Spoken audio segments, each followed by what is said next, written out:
Bonjour, cette fois c'est parti, le mondial de l'automobile a ouvert ses portes ce matin à la presse et on part tout de suite retrouver Thierry Hess, le commissaire général de l'événement, pour prendre le pouls de cette édition 2010. Écoutez, je crois qu'on a beaucoup de chance.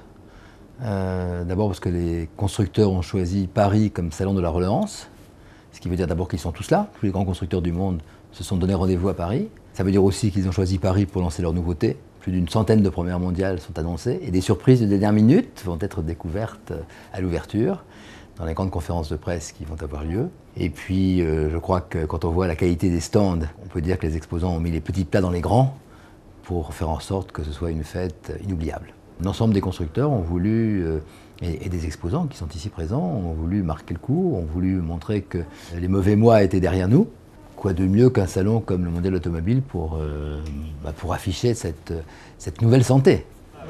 Mais le mondial avait en réalité débuté dès hier soir avec la présentation du groupe Volkswagen. Nous y étions et nous vous avons ramené toutes les nouveautés, Audi, Porsche ou encore Lamborghini.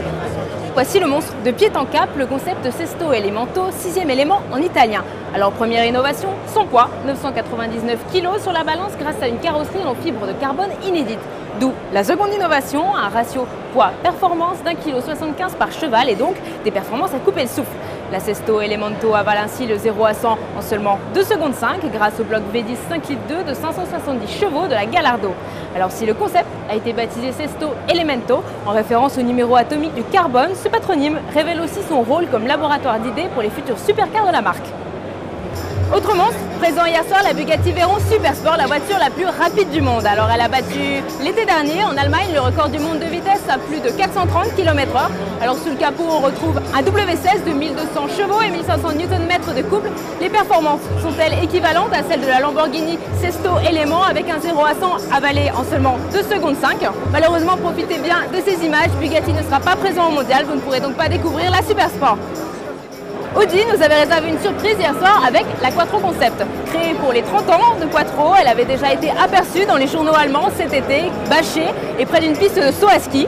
Condensé d'éléments design du groupe Volkswagen, feu arrière de la Gallardo, face avant de l'e-tron, look proche de l'Iber, le concept de 4,28 m dispose d'un 5 cylindres turbo dérivé de celui du TTRS de 408 chevaux.